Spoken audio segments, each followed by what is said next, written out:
This afternoon, you're going to hear a bit more about this report that we've put together. It's the product of a task force that has been working the past 6 months to inquire into the prospects of pandemic recovery in Australia. It's a task force year through a similar task force which investigated how Australia could re-engage with the world during COVID-19. And today you'll be hearing a little bit more about the report, its provenance, its recommendations. You'll be hearing very shortly from our Vice-Chancellor, Professor Mark Scott. Also, the Assistant Minister for Competition, Charities and Treasury, Andrew Lee, MP, and a panel featuring a number of our task force members and a student representative from the University of Sydney. But before we get into all of that, it's my great pleasure to welcome Yvonne Weldon, who is the Deputy Chairperson of the Metropolitan Local Aboriginal Land Council, and Yvonne will be giving us a welcome to country. Will you please join me in welcoming Yvonne Weldon?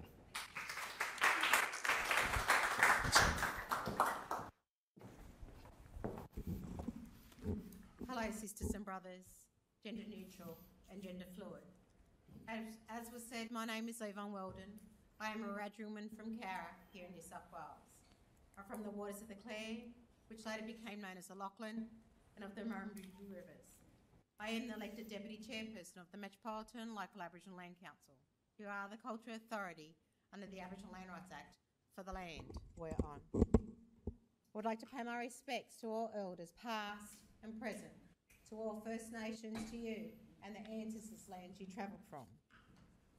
The boundaries of our traditional owners are not defined by the hand or by the pen, but through the natural landscapes of the earth. The Eora Nation's country covers the Hawkes River in the north, the Nepean in the west, and the Georges River in the south. My people have practiced our traditions for thousands of years and endless generations. One tradition shared in various forms across Australia is a welcome to country. It is more than just words, it is a spiritual process for honouring their ancestors' footsteps we are all walking in. Continuing the practice of the many generations before us to the many generations to come. My people have been a part of this land for more than 65,000 years. We are the oldest living culture of the world. And on behalf of the Metropolitan Local Aboriginal Land Council, the elders and the members, I welcome everyone to the land of the Gadigal. I acknowledge the Gadigal people whose spirits and ancestors will always remain with this land, our Mother Earth. The First Nations of this continent are the most resilient, unique and sustainable people on the planet. For my people to survive for as long as we have, it's been through a continual practice of a respect, collaboration, understanding and a willingness to come together. As we're joined here and virtually today, and to give respect and honour, could you all please pause for a moment to remember the many sacrifices that have been made along the way, the ones we continue to make, and those we shouldn't have to. The challenges that we all are faced with today is not the same as it was only a few years ago, yet it has become an accepted norm. It brings a disadvantage that flows on from one generation to the next. The cycle doesn't only change because of policy or legislation or even reports. The battles through the endurance of adversity is our greatest evidence that needs to be included in all research and all our work. But it cannot always be about data and the bottom line. Our lived experience must be included as well. Human life and people's opportunity, or lack thereof, cannot be rationalised but will never be equal, especially for our younger generations. What hope do we give them? So as you connect, learn and share, today, tomorrow and beyond, know that everyone's well-being is more important than the material things in this world. There are so many factors that can impact us, such as our history can affect our future. So no matter what walks of life we all come from, we all need to support each other, bringing out hidden heartaches to share and bringing us all a strength together. The road travelled alone is the longest, hardest road there is. Don't do it on your own. I will join you and you can join me. The greatest gift you can ever give someone is your time. For so many of you supporting others, you often take on more than just a job, and it can stay with you long after clocking off. You all have an important role in so many people's lives. This should be recognised. You are recognised, and I thank you. So whether it's through your work, your family, your networks, or even your research, creating an inclusion, an acceptance, and resilience. All of us together can bring about positive changes to multiple generations. We are in this together. And this year, we had the theme of Reconciliation Week was Be Brave, Make Change, and NAIDOC, which was Get Up, Stand Up, and Show Up. We all can make positive change, not just through themes, but through our actions, each and every day. But know that the answers to the questions about my people not only needs to have, but we should have the voice of Aboriginal people first, because we are the first people of this country. Then we can truly walk together when this recognition is truly accepted. So with that said, let us all draw upon my people's spirits as we continue on our journey. May my people's spirits walk with you and guide you as we strive forward for us all. Again, on behalf of the Metropolitan Local Aboriginal Land Council, welcome to Gadigal land. This always was, always will be Aboriginal land. Thank you and have a wonderful day. Thank you, well, thank you so much for that welcome to country, Yvonne, and for those reflections too on the experience of First Peoples, experiences that I know the taskforce group certainly considered in its deliberations and is reflected in its report being released today. Let me tell you a bit more about this task force behind this great Australian renovation report. As I mentioned, it brings together leaders from a number of fields and domains, including business, civil society and academia. You'll see on screen very shortly a snapshot of the membership of the task force. This reflects our belief that the University of Sydney and the Sydney Policy Lab has a role in convening conversations, in bringing together partners in the community to engage in conversations about the public good and the future of our country. Since April this year, we've conducted a range of conversations, including 3 expert consultations with people from various fields, 2 workshops, and a roundtable. And the question that we investigated was, how do we build Australia back better from the pandemic? And we found that 3 priorities emerged through the conversations that we had, which are reflected in the report. One priority is about the future of children and young people. Children and young people have been the forgotten heroes of this pandemic alongside our frontline healthcare workers. Their needs not always prioritised, their voices not always heard. We hope that this view comes across the report that we're releasing today. A second priority for us was that of trust, the need for us to rebuild trust in government, in science, in experts, in our public institutions. A challenge, by the way, that exists across all democracies in this current time. A third priority for us was around social cohesion and the challenge here of rebuilding our society and ensuring that the social division and inequality that was generated or magnified by the pandemic would be fixed through concerted societal action. They're very quickly some of the priorities that we have explored in our work and has informed the recommendations that we have put forward in our report. I mentioned earlier the QR code and our platform civility. Just another quick reminder, if you haven't had a chance yet to log in, we will be asking you questions throughout the conversation, and it'd be great to have you participate, and especially as this was part of the methodology that we used in the task force in generating conversations across various divides.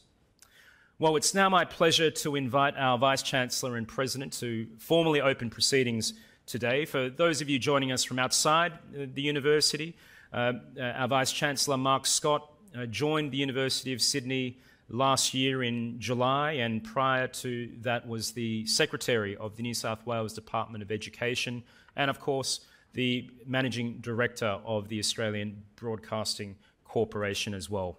Mark, it's a real pleasure to have you join us today to open proceedings for this launch. Will you please welcome Professor Mark Scott?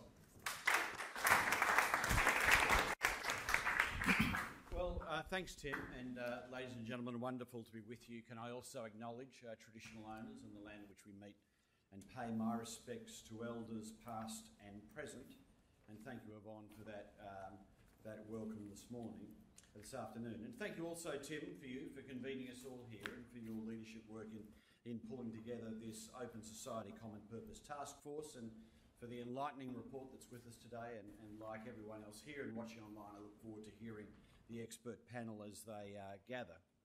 I've been saying recently that universities need to be seen to be in the solutions business.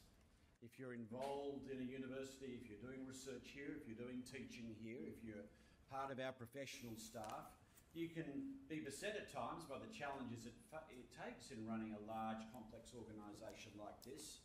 But fundamentally, our contribution to society is using the deep disciplinary expertise we have, the deep insights that we have, to not just diagnose the challenges that are taking place in society, but to bring concrete solutions together and to earn our seat at the table by the insights that we bring and the practical guidance that we bring to help improve the world for the common good. One of the great advantages of a university like Sydney is not just our research depth and our scale, but the fact we are truly multidisciplinary, that we can truly convene deep disciplinary experts from such a wide array, and it's the alchemy of bringing them together, the sparking of ideas that come with people presenting their own insights from their own frame of reference in their own world, that you often find innovative and different solutions to long, intractable problems that we face. So I'm very pleased that this report has taken place, and we've been able to draw expertise from within the university, but expertise from outside the university in a genuine partnership in pursuit of meaningful problems and meaningful solutions to the challenges that we face. The old newspaper editor in me was delighted to see the word renovation on the front, because I know that there is no limit to interest on real estate stories anywhere in the Australian media, and by putting the word renovation on the front, you're sure to drive an active and dynamic readership of this important report. I think we've all reflected on the experience of the last few years, and one of the things that I think is very clear is the pandemic revealed the underlying condition. Many of the issues identified in the report here are not new per se, and many people working deeply in the field have been long aware of the challenges they present to society, but the pandemic revealed these issues in stark relief. Our trust in institutions, our trust in science, the rights and interests, the pressures that are at bear on young people and children in our society, and the level of inequality, social division, the lack of social cohesion, all revealed starkly by the events of the past 2 years. And what I think is noteworthy of the work of the Sydney Policy Lab is that I think throughout the past 2 years they've been pushing the thinking ahead. Last year, when they started really addressing the challenges of opening up our economy, opening up our community after the lockdowns, I think they were leaders of that conversation. And then I think now leading the conversation again on how we rebuild better after the great exhaustion, after the great disruption, how we learn from this experience to be stronger and more robust and to be bold in the reform that we put in place. I'm delighted that we're able to host this conversation today at the university, and I was reflecting in the last week, we've had numbers of conversations that just reveal the complexity of what we're dealing with. Many at the university remain deeply involved in the work on managing the pandemic. Robin Ward, our Executive Dean of Medicine and Health, is here, and so many members of that faculty, amongst others, are deeply involved in the ongoing response to the pandemic. Emma Johnston, our Deputy Vice-Chancellor Research, is here, one of the co-authors of the State of the Environment report that says climate just remains such a pressing and overwhelming challenge for us as a society now and for decades ahead. I just met with the ambassador from Ukraine at the time at a meeting here earlier today, and just again reflecting on the great challenge of a European war, the first European war for 70 years, and all the pressure that brings to bear. and that you add on top of the pandemic, climate, the European war, all the challenges that exist in our region, in our relationships in the Pacific, our relationships with China. And then if that's not enough for you, we just a touch of foot and mouth, a reference to monkeypox and the ongoing challenges that we've dealt with for a long period of time, increasing levels of inequality, the profound challenge about closing the gap. These are the most complex times imaginable. And we had the Secretary of the Department of Treasury in Canberra here speaking last week, and I was talking with him and was thinking, has there been any time in the last 50 years, 70 years, 100 years, where there's been such an array of complexity across a range of public policy areas that is demanding well-considered solutions from the finest minds in our community? Well, that's what we're facing today, and that's what this report addresses as well. So I'm delighted to be able to welcome you to the university to hear the great minds engage in the great challenges of our time. Thanks very much. Thanks, Mark. Thanks, Mark. Well, thank you very much, Mark, and a powerful reminder there of how we live in uncertain and indeed unusual times, and all the more reason for those of us involved in academic work and research to think about how we can contribute to solving some of society's biggest problems. As Mark says, we are in the solutions business. Very shortly, you'll hear from the Assistant Minister for Competition, Charities and Treasury, the Honourable Andrew Lee MP. But before we do, let me take you through some of the solutions that we are proposing through this task force report about that problem of rebuilding from the pandemic. As I mentioned earlier, our priorities were around children and young people, trust and social cohesion.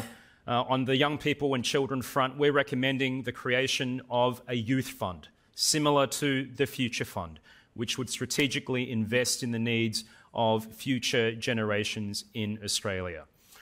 We're also calling for youth to have a say in national affairs through the creation of an independent advisory body to the federal government to ensure that youth perspectives are included. We've heard that saying before, that children should be seen and not heard. For the last 2.5 years, they've been neither seen nor heard, and it is time for us to fix that and to ensure intergenerational justice. I won't go through all of the recommendations in detail. That, of course, is something you can do when you go through our report in your own time, but wanted to highlight too a number of recommendations we're making about restoring trust in our public institutions. We're calling, for example, for more cooperative national leadership, including the institution of a new annual State of the Nation address. It's remarkable right now in Australian life that the biggest address we have is the budget speech every year, a financialisation, if you will, of our public conversation. Wouldn't it be great if we could have a State of the Nation address that brings together the Prime Minister, the Premiers of the states, the Chief Ministers of the territories and other community leaders to focus national attention on the big picture? That's one recommendation we make. We've also recommended the creation of a Minister for Integrity and Accountability. Obviously, lots of debate at the moment about the creation of an Integrity and Anti-Corruption Commission. We're calling here for a minister dedicated to rebuilding trust in public institutions. And on the social cohesion front, we're advocating for a renewal of multiculturalism and anti-racism, reflecting the damage that's been done to our diverse social fabric during the past 2.5 years. We're calling as well for the improvement of the conduct of national election campaigns, including the creation of a National Debates Commission to ensure that we get the debates that we are entitled to and deserve as a democratic society. And finally, calling for measures of more than just GDP when it comes to national welfare. Again, part of a national conversation that has already started, and I know that the Federal Treasurer is already flagging a wellbeing budget coming up later in October. As the 47th Parliament sits for the first time this week, we can think of no better time than to put forward some ideas, some solutions, if you will, for the nation to consider. Well, with that, it's now, and And don't forget Menti. If you haven't already joined us there, questions are going to come to you very, very shortly. And in fact, we will put some questions to you now. We're interested in hearing from you what you think the mood of the nation is. So if you're already logged on to Menti, you will find that we're asking you to give us 3 words that you think capture the national mood right now. And if you could enter those 3 words, I'll give you a moment, and pretty soon after you enter your answers, you'll get another prompt for a question about how you rate trust in our scientists, trust in our elected representatives, trust in our academics, trust in our media. We're interested in hearing what you think the state of trust is at the moment. Great to see some responses coming through already. And finally, we want to get your responses to our recommendations themselves. So are there recommendations that we are putting forward which resonate with you, which you support? Are there recommendations that you don't like? We'd love to hear your thoughts via Menti as well. So keep going with Menti if you're already logged in. But in the meantime, I'd now like to introduce the Honourable Andrew Leigh MP, the Assistant Minister for Competition, Charities and Treasury. Unfortunately, due to Parliament sitting this week, he's not able to join us in person, but he has sent us a video message to officially launch this Open Society Common Purpose Task Force. I'll throw now to the Honourable Andrew Leigh MP. G'day, my name's Andrew Leigh, the Assistant Minister for Competition, Charities and Treasury. And it's a real pleasure to have been invited today to launch the Open Society Common Purpose Second Task Force report, the Great Australian Renovation. I acknowledge the Ngunnawal people on whose lands I'm speaking to you from today. Daranuna, Daranunawal, Yongu, Nalamanyan, Dunimanyan, Nanawalwari, Dowdawari, Dindi, Wangaralin, and acknowledge any Indigenous people present at the launch today. A report titled The Great Australian Renovation is like grand designs for the country. I love this report because it is both grounded in expertise and data, but crafted with a sense of love and kindness. There's a gentleness that runs through the report and a sense of quiet ambition for the nation.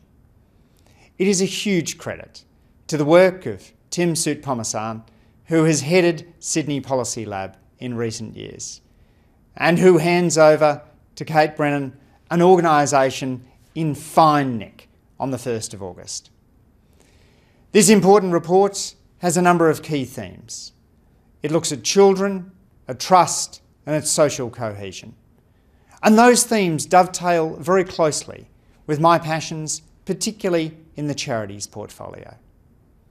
Australia's charities have a powerful role to play in building a reconnected Australia. But over recent years, the trends haven't been good. If you ask Australians in the mid-1980s how many friends they had, they gave a number that is twice as high on average than they do today. The same is true if you ask how many of their neighbours people know. Over this period, we've seen a drop in the number of Australian organisations per person, and we've seen a decline in the share of Australians who are joiners, joining up to local community, social or sporting organisations. Since the start of the century, Australians have been less likely to play an organised sport. We've seen a steady drop in the volunteering rate, confirmed in the recent Australian census figures. If you look back at the end of World War II, half of Australians regularly attended religious services. Now that number is down to just 1 in 7. If you look to the early 1980s, half of the Australian workforce were in a trade union. Now that number is down to about 1 in 7. In short, Australia has become more disconnected. We've moved from being a nation of we to a nation of me. My ambition as Assistant Minister for Charities is to work to turn that around, to engage constructively with the community sector, not just ending the war on charities which was waged by the former government, but also looking at creative ways of doubling philanthropy, of encouraging a greater culture of joining and volunteering and giving back to the community. That notion of rebuilding trust that is in the taskforce report is one which is fundamental to the role that I think Australian charities can play with a government that is willing to support them, not undermine them. To build a more reconnected Australia will require huge work, not just from government, but also across society. In Reconnected, we talked about some of the notions that might guide this. The principle of cyber connecting, using electronic technologies to bolster face-to-face interactions rather than supplant them. The idea of Sutton's law of social capital, that social capital builders should go where the need is greatest. And the emphasis on multiculturalism in the taskforce report is an important way in which we need to look at building social capital. We also talk about double plus good social capital, allowing people the opportunity to tick two boxes, such as the Good Gym, a British initiative which pairs up people who want to do more running with isolated seniors. The runner gets their sneakers on a Saturday morning and goes for a run to the home of an isolated senior where they have a cup of tea, and then they run back home. The senior is referred to as the coach because they're the person that gets the runner out of bed on a Saturday morning.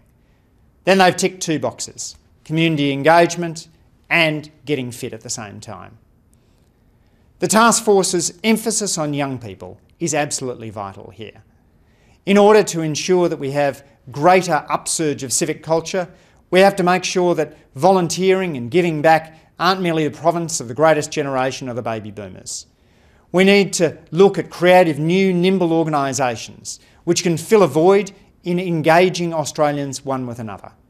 Park Run has been an important initiative based on one of the principles of simplicity. 8 a.m. every Saturday, and it's always free. Initiatives like that might have a lot to teach those of us who are looking for other initiatives which might help to engage in disadvantaged communities. Your focus too on ensuring that Parliament works as effectively as possible has got to be fundamental to the standing of parliamentarians. A surprising amount of discourse in Parliament is conducted courteously and has many ideas in it. But the conduct of question time often leads people to shake their heads. Indeed, when I speak to student groups who are coming to Parliament, I'll even feel forced to apologise for the conduct they're about to witness in question time. As many kids and parents say, it's not how we'd be allowed to behave around the dinner table at home. So thank you for the really important work that the task force members have done. Thanks to the work of the Sydney Policy Lab under Tim and soon under Kate. It is an important Australian institution, and this notion of the Great Australian Renovation is an exciting one which I believe can mobilise support right across the community. Let the Great Australian Renovation commence.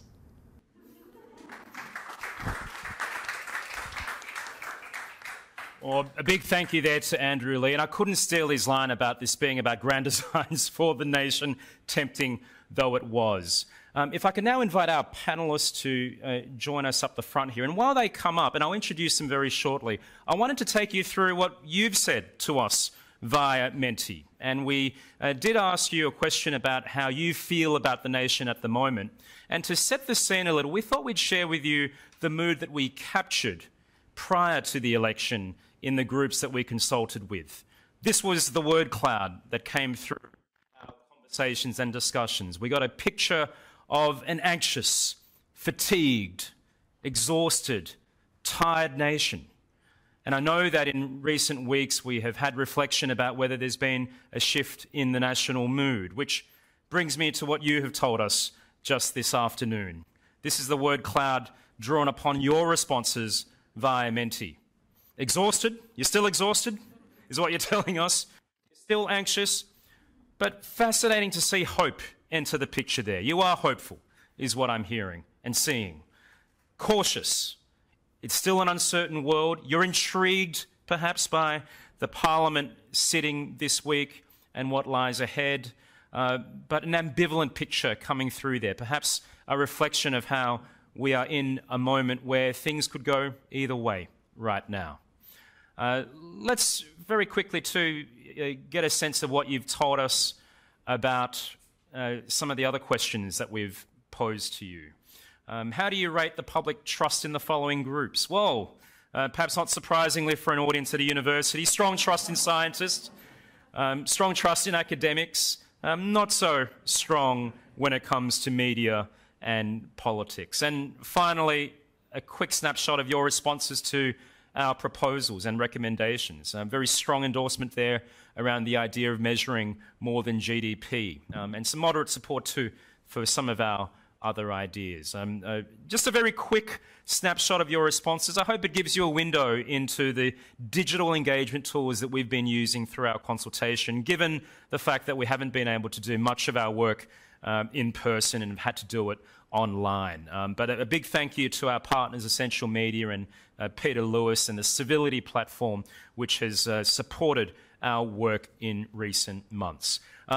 Now we'll turn to our panel, and I might invite Professor Ben Murray, Swapnik Senagavarapu, Joe Schofield, and Marie Thiessen to join us. And I'll join them at the end here as well, and we're going to have a quick conversation. A brief introduction of the panel. Over on that end, we have Professor Ben Murray, who is an infectious diseases specialist and paediatrician, the co-director of Sydney Infectious Disease Institute here at Sydney. Welcome, Ben, and a member of our task force, I should add. We have next to him Swapnik Senagavarapu, who is a student here at the university, an arts law student currently doing his honours year in political economy, and a former president of the Student Representative Council. Welcome, Swapnik. Jo Schofield joins us. She is the president of the United Workers Union and a member of our task force. Thank you, Jo. And here on my immediate left is Professor Marie Thiessen, Director of the Matilda Centre and also the Chair of Australia's Mental Health Think Tank here at the University of Sydney. We've got a few minutes to have a bit of a discussion. We're going to collect questions from you online and also here in the room. But Swapnik, I want to start with you because we want to centre the voice of young people and youth, and it's only natural that we begin with you. Can I ask you, we've asked everyone else who they trust. Who do you trust as a young person, Swapnik? That's a good question, Tim. It's unfortunate to say probably not that many people. I think there is quite a real sense in which a lot of sort of official institutions and people who otherwise ought to have a degree of responsibility towards young people, there's a feeling in which they have sort of abdicated their duties or failed in those responsibilities. I think to a large degree, there has definitely been a feeling in the past couple of years over the pandemic that elected officials and politicians have really failed young people. With a new parliament sitting, let's hope that that turns around. And, you know, there are certainly some positive signs.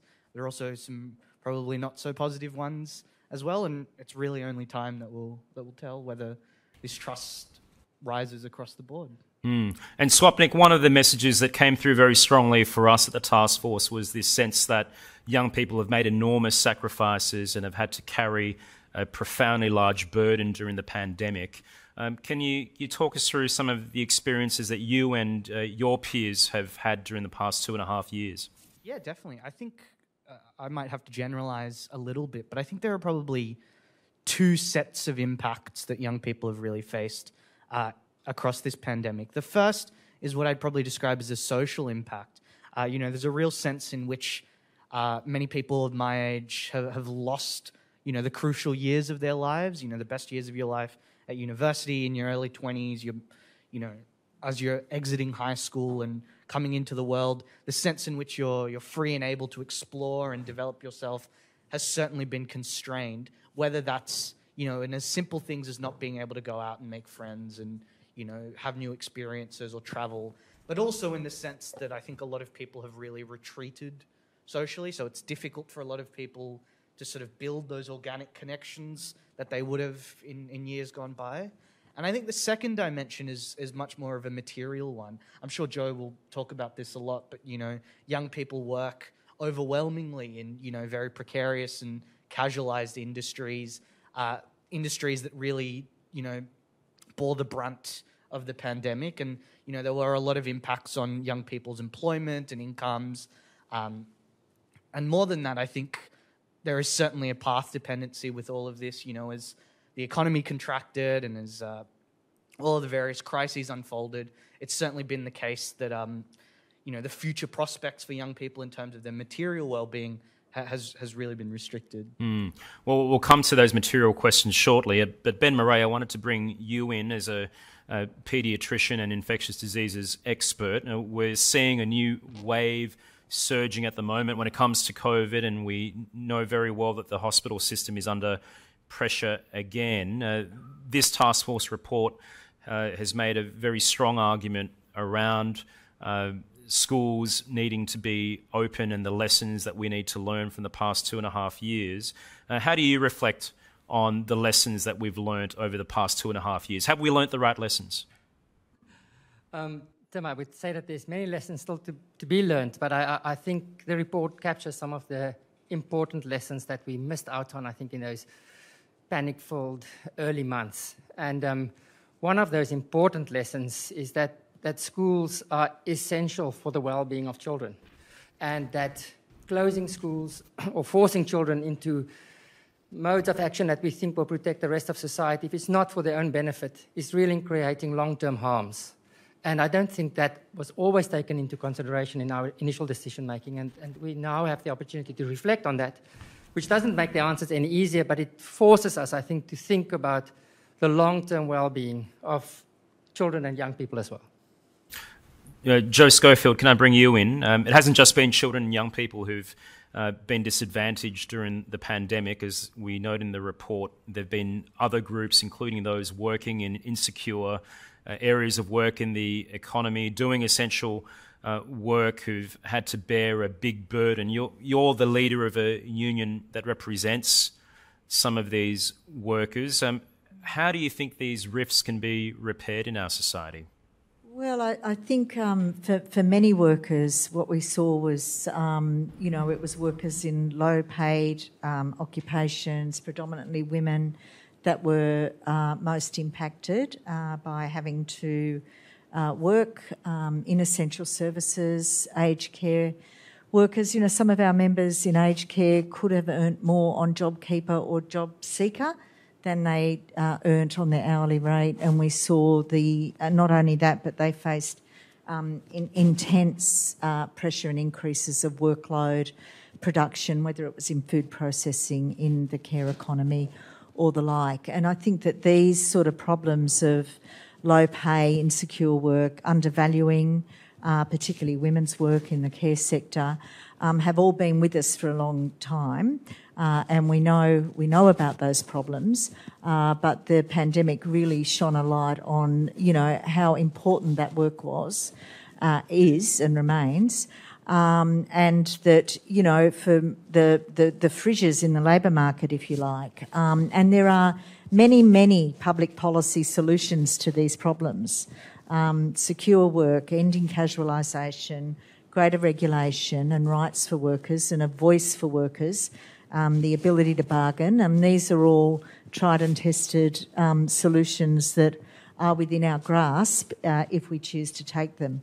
I mean, for me, the lesson from the pandemic was really that it just laid bare, and who would have thought that the most disadvantaged people in our society would die in greater numbers, would face poorer health outcomes and access to services and support when they needed it, and will continue to bear the longer term and more arduous impacts of COVID. So I think that that's a wake-up call to us. Indeed, a big wake-up call. And Marie, if I can bring you in, it feels like we've had a wake-up call too around mental health as a result of the pandemic. And we know about the serious effects that COVID-19, the related lockdowns and restrictions have had on people's mental health.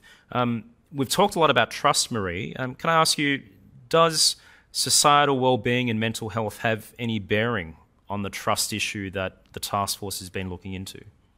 Thanks, Tim. And when yourself and Mark and Nick said, let's call this the Great Australian Renovation, I was like, really? having been through a few myself. But boy, oh boy, do we need a renovation, and we really need much more than just a lick of paint here. And I think the kids of Australia will say that to you really strongly. Swapnik just said that really clearly. Why? Because their mental health has really suffered. And if you're talking about trust, treating people equally is what is at the heart and foundation of trust. And we are not treating people equally in this community. On Friday, the Australian Bureau of Statistics released its annual report on how many young people in this country, people across the board, but young people in particular, have a diagnosed mental illness. 40% of 16 to 25-year-olds. I get the shivers when I hear that number. And people say, well, is this just a snowflake generation? Like, is this just people a little bit worried? I can tell you this is not people a little bit worried. So if what I'm about to say upsets people, call out for help. But every week I get people calling out to help for me. Every week I get parents calling me saying that my child has stopped eating and their heart is going to stop. They're going to die. I get people calling out to me saying my child has cut themselves so significantly I need to take them to the emergency department. I get people calling out to me every week saying, my child has sat me down at night to say, life is no longer worth living. This is 12-year-olds.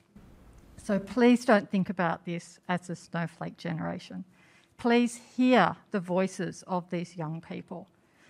And please make sure that they are both seen and heard.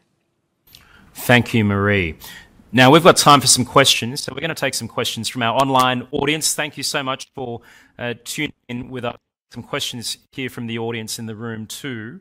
I believe we have some questions from Pat McGorry and Nick Coatsworth on Zoom. Is that right, Steph? Yeah, that's right. Marie has touched on Pat McGorry's question, which was about the teenagers and the effects that they've suffered, and the new report that came out last Friday. So I think we've covered that one now. But Nick Coatsworth would like to know how we should better manage the divergence of expert views on COVID-19 to develop a more productive discourse and enhance trust in expert opinion. So has the pandemic enhanced or diminished the cause of evidence-based policy making? Okay, hold your thoughts. I'm going to get a question from the audience live in the room here too, and then we'll put a pair of questions to our panel. Yes, thank you. Thank you, and thank you for Ben and Marie both, I guess. I have a daughter with special needs, and she's in year 8 in a support class. And we tried to make her learn about using a mask 2 years ago to go to school or go wherever. Now, how do we unlearn? She's not letting go of mask for the last 2 years. It's very difficult, though. Children obviously are important, but even then, children with special needs, we have completely forgotten their needs, how they go to school, what happens to them. And it's really interesting to see if there's anything thought about that. Okay, so a question there about how kids can learn, given that they might need to wear masks, and a question from Nick Coatsworth about the divergence of expert opinion and the effect that it has on trust. Sure. Okay, thank you. Thank you for clarifying. Let's go to the trust question first. Ben, Marie, you're the scientists on the panel here. What happens when scientists disagree? Well, I should say, first of all, at the beginning of the epidemic, we should all recognize that we were operating in an area of uncertainty. And there's lots of uncertainty remaining. In a free democratic society, you will always have divergent opinions. And we need to learn how to tolerate that without necessarily becoming enemies of each other. So it's a difficult balance where I think the idea, maybe science in the past have communicated with the average community as if science know the answers. I think science sometimes just know which are the questions to ask. And it can take a long time to find the correct answers. And in that period where answers are forthcoming, they need to be tested against reality all the time. And we have increasing confidence in the right solution or the right answer. So coming up with quick fix answers is not really the scientific way. We all have to get comfortable that we have to live through uncertainty and be guided by the best available evidence at the time. not suppressing any of the voices that may be dissenting, because sometimes those are important. But that's why I think national structures where there's an informed debate by recognized leaders in the field, and then ultimately you will need a decision that needs to be made not on emotional or political grounds, but truly guiding the best interest of the community now and into the future. Those mechanisms, I think, we haven't spent enough time unpacking what they should look like in a democratic society. And I don't have the answer, but it definitely needs more thinking and discussion. Yeah. It's a big question. Marie, that question about unlearning, can I get your thoughts on that? I think that the example you gave is just so important and such a strong example of what we're talking about. Like, the fear that we created is such a blunt instrument, and your daughter or son is feeling that. And that's why the renovation theme was really important to me. And we heard from Andrew Lee that reconnecting, but we have to think about different ways to do that. You're absolutely right. We've got to do a bit of unlearning. We used the blunt instrument to incredible effect, but let's also now think about what that means for our next generation connecting. So it's just a really great example of that. And Swapnik, can I go back to that question around trust? I mean, how do you respond to situations where there are competing sources of advice of an expert kind? Yeah, I think it's a fantastic question. To be perfectly honest, I'm not sure there's a specifically youth answer for these kind of deep social epistemological questions. But I think one of the things is that we don't really have civil society institutions that are capable of absorbing this kind of debate and dissent in a productive way anymore, particularly not for young people. I mean, Andrew Lee spoke about, the decline in trade union membership and decline in organisation membership. There is a sense in which the sort of collective reality of young people is shaped in very narrow sort of online spaces, and it's difficult to have a sort of social apparatus to resolve these competing claims about the world if you're not really connected to society as such. So I think the task force and the report's emphasis on rebuilding civil society institutions is probably the first step towards mediating these kind of debates in a much more productive way. Thanks, Swapnik. Jo? I really liked Ben's answer about the uncertainty and learning how to respond in uncertainty, and too often our politics and now our science becomes a contested terrain where people line up on different sides of debates, and certainly that's the experience in industrial relations that we live with every day. In terms of trust, what we saw from our union, and it would be the same for other unions around the country in particular, was a big growth in our membership. We provided a lot of information. People came to the union because they trusted the advice that we were giving them, because they were very uncertain by all the competing messages out there. And that would be the same with community organisations and other civil society organisations. What you saw was, particularly in those lockdown areas, was, the voice of the community, and those local networks of trust and community were really very strong in carrying people through. So that filled the gap a little bit, but, in the longer term, we should be able to build that so people, feel confident and comfortable all the time. Thank you, Jo. I think we've got time for one or two more questions. So there's a question at the back there, and if anyone wants to also pose a question, this is your final opportunity before we wrap up. Thank you, and thank you all for sharing your insights. My name is Do. I work with Settlement Services International in the settlement space. And part of today's launch touch on the impact of COVID in young people, but also the impact of COVID across different communities, diverse communities. What I haven't seen and really interested to hear opinions here is around the impact of media coverage on the instances that have happened through COVID, which have kind of demoralized communities, and particularly cultural communities, and brought further, if we're talking about COVID mental health impact here, you have also the media mental health impact. And how do we deal with those things? Thank you for your question. Panel, thoughts on the effect that media coverage has had on our social unity and division? It's a hard one to know what's the standard we expect from media. Media may say we're a business, we're there to sell a paper, we tell people what they want to hear. People love a crisis, they like a villain. But clearly, if that's harming society, we need to rethink. I think one of the things that I was most aware of, working in Western Sydney, was that we need to find better mechanisms to listen to communities. And we had huge problems with vaccination uptake, for instance, in parts of Western Sydney, until there was a concerted effort to listen and understand the issues at hand and speak to the community leaders that are locally respected, and then vaccine uptake just took off. So it was really finding out what communities are telling us and having our ear on the ground and maybe creating those mechanisms that those listening devices are in place, which would, I think, stand our democracy in good stead as well. Thank you, Ben. I think we've got time for one final question from our new Deputy Vice-Chancellor of Research. Emma, please. Thanks, Tim. Emma Johnson here. Sorry, I'm getting a bit of feedback. Over the last 5 years, most of our community have been also impacted by so-called natural disasters, extreme events that have been accelerated and increased in their intensity by climate change. Over the next decade, we will expect more and more of that. How do you think, as a society, we can build the resilience of our communities to the extreme events and our disaster response capability? Let's make this the final question for the panel.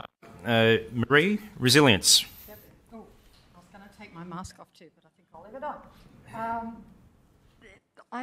Emma, I think what you're talking about, we talked about this in terms of the pandemic, but every single one of these recommendations and issues here also relates to the increased stresses that our community is under from climate change and significant events. So when we talk about children and young people, they're at the forefront of that. So, everything that we talk about in here, children for youth, ministers for youth, they really need to be focusing broadly, not just on the pandemic responses, but the issues that are going to face us in the future, like the climate change. And then our ability to have those conversations. It was incredible to see the launch of your report last week, and incredible to see the community dialogue around that. But how do you keep that going beyond just the launch of a report? We need organisations and institutions that are willing to keep having these uncomfortable conversations. So I think it's those structural things. That renovation issue, we do need the renovation, put the liquor paint on it so that we can actually be resilient to the things, those shocks that are coming more and more. Thank you, Marie. As with all renovations, we're running a bit behind time and behind schedule. So I might just wrap up our panel discussion there. Mark, I assure you we're still under budget. It's all good. But will you join me in thanking our panel, Ben Murray, Swapnik Senagabarapu, Joe Schofield, Marie Thiessen. And now it's my great pleasure to invite my co-chair of the task force, Mark Rigotti, to conclude today's event. Mark is the Chief Executive Officer Designate of the Australian Institute of Company Directors and starts in that role today, in fact. So, Mark, wonderful to have you join us on your first day in your new job, and over to you to conclude today's event. Thank you. Well, my job's the easy one, is to say thank you and to wrap up. And it is my first day on the new job. I've even got my new shoes on, like your kids get when they go back to school. But thank you, Tim. Great effort in leading the group and in leading today. Thanks also to Yvonne Weldon, to Mark Scott, Andrew Lee and our panel for your reflections today. Could I also just call out some other task force members and expert advisors, including Peter Lewis, Nick Bryant, Nick Davis, Dennis Glover, Stephanie Wood and the staff at the Sydney Policy Lab. And finally, my deepest thanks to all of those that we consulted on the way to get to the end of the report. At a personal level, it was a wonderful process because I got exposed to so many different sort of thoughts and views, and I learned a lot, particularly from some of the young people and the community leaders who gave up their time to make a contribution. As we all know, witness the scene today with us all wearing our masks again, the COVID pandemic is not over. But the time is still right to turn our attention to Australia's recovery. And over the past few months, we've spoken with a number of experts and representatives of different sectors and communities, and you can see them listed in the back of the report. The picture that emerged was one of a country in need of a renovation. And the report and the work that was done highlighted the strong foundations from which that renovation could take place. But it also revealed cracks and problems and opportunities, I guess, places for solutions to be applied. And that is where the report aims. One that I particularly resonated for me was the need to renovate our society on behalf of our children and our young people. They sacrificed enormously to protect older Australians, and we see a need to repay those forgotten heroes of the COVID pandemic. On behalf of the Taskforce members, can I once again thank all our speakers and audience for coming along today, and for all of you for attending either online or in person. Also to Mark Scott, to Chancellor Belinda Hutchinson and the University of Sydney for sponsoring and supporting the work of the Taskforce. It's been a pleasure to have been invited to co-chair it. I think projects such as this also demonstrate what public universities can do in bringing together leaders of different disciplines and places to generate ideas and hopefully solutions. And as we continue our ongoing battle with this pandemic and we face economic challenges and some of the things that Mark Scott talked about, we should not be tempted to point fingers or think that with a new government everything will be fixed. We are part of the solution. We need to reflect on how our leaders, experts and communities performed during the pandemic and what lessons we can take forward, but we can all step into those solutions. And we hope that this report captures some ideas for those solutions. So with that, that is the end of today. There's some refreshments for those who'd like to remain on board. And for those that attended online, we do thank you for participating. There was a few names from people in Canberra and other places, so thank you very much. And I'll draw today to a close. Thank you very much.